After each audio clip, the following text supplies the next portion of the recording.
Welcome to this talk. This talk's going to be called Merry Christmas Everyone, and it's mine. It's been inspired by different things that I've read over different years. Basically it's an alternative story of Christmas. I've seen on the internet a few Christmas alternative stories floating around, and I kind of wanted to add this one into the mix, which I think is quite a powerful interpretation of the Christmas story. You make your own mind up for yourself. So what is Christmas?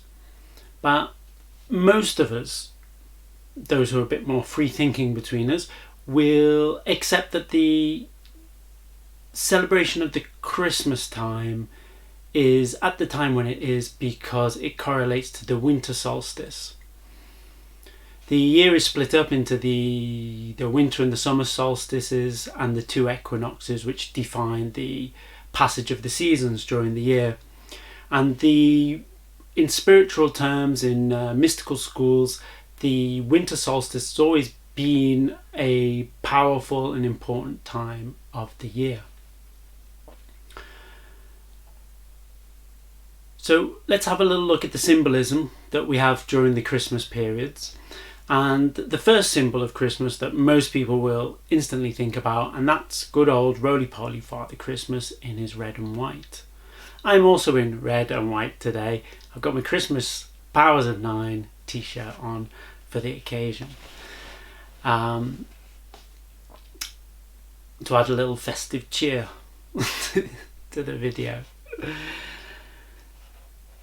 So at this time of year, at the solstice, the days are getting shorter and shorter, and finally we get to the shortest day of the year, the winter solstice, and then in spiritual terms we move from the darkness towards the light.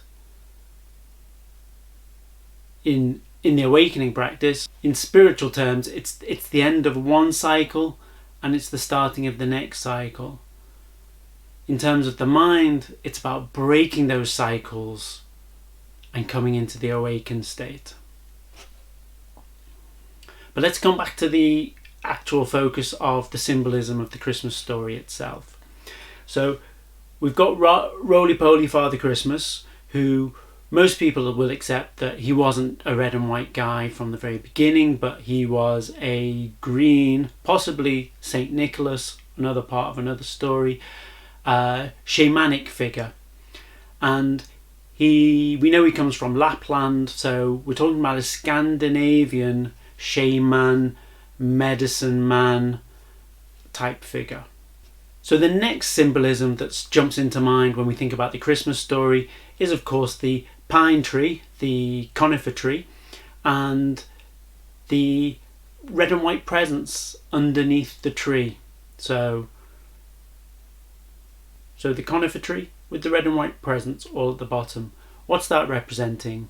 Well, if we were to go into the pine forests in Scandinavia or in many other places, and we look around, the place that you're most likely to find the fly agaric mushroom is underneath at the feet of the pine trees. And so the fly agaric mushroom is the classic fairy tale mushroom, red with white dots all over it. We see it through all the myths and fairy tales, all the artworks around this time. This mushroom is very present, and it's very present for a reason. So the red and white mushroom is the red and white gift present that is found underneath the pine trees in the Scandinavian forests. What's so important about this mushroom? Because if you go to your local field mushroom collecting book, what you'll see is if you find the fly agaric mushroom in there, aminita muscaria, what you'll see is the deadly skull and crossbones. Toxic, do not eat. The recommendation of this video is not that you go out and eat aminita muscaria.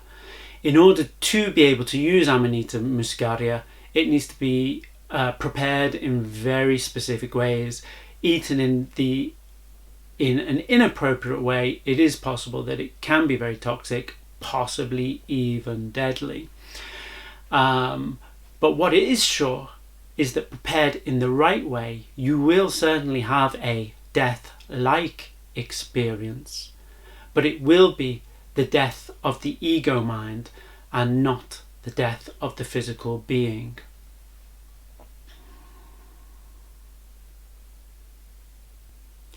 So the Aminita muscaria is an hallucinogenic mushroom that has the capacity to take us on shamanic journeying, hallucinogenic voyages, taking us beyond our sense doors. And so if we go, I think even today, I seen a documentary many moons ago, and I don't remember too much about it, but there was a documentary about communities in Central or South America that even at that time were gathering together, probably at auspicious times of year like solstices and equinoxes, and they would trip together with the shaman, guided by the shaman, taking medicinal plants, medicine plants which were hallucinogenic. This would have been something like mescaline, peyote, ayahuasca, I don't really know. And they would trip, they would voyage as a community. First of all, to sort out anything within the community that needed to be worked on a more deep and spiritual level. And also for the visions of the individual to have a vision for their next phase of life, for the year ahead. When we're talking about Christmas time, we come into the new year as well, and it's about gathering and absorbing all our experiences from the year that we've just had and creating something for the coming year as well. So staying with the symbolism of Christmas, we've got these Aminita muscaria, fly agaric mushrooms, and the shaman is going to bring them to the people. But how is he going to make them accessible? So this is where we get the reindeers.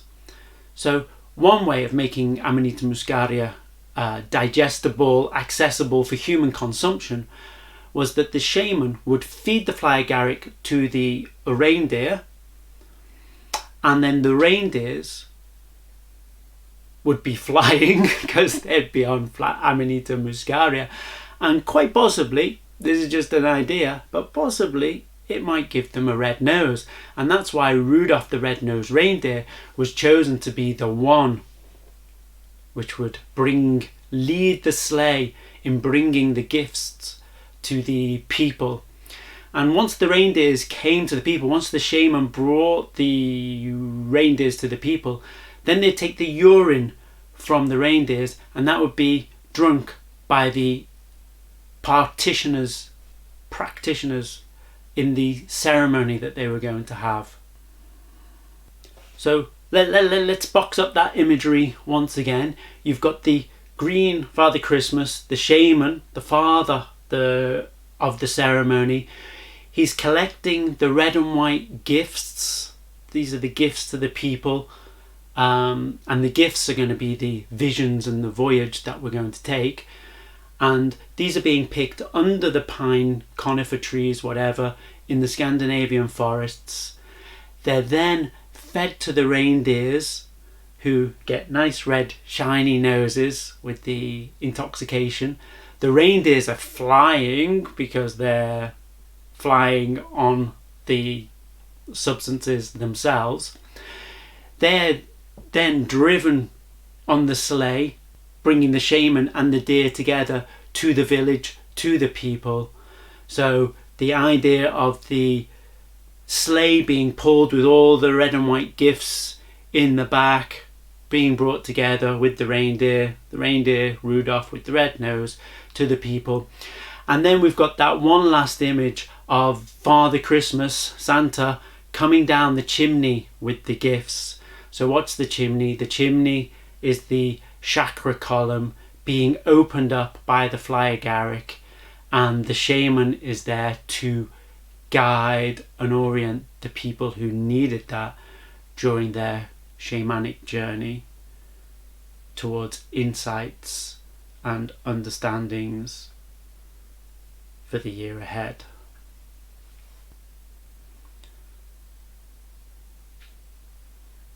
Most of these medicinal plants, plant medicine, are on this planet for a reason. It is to open our doors of perception, but always must be used in the right way, with the right intentions, with knowledge and wisdom, and not for recreational uses, which is where we are today with the abuse of certain beautiful plants.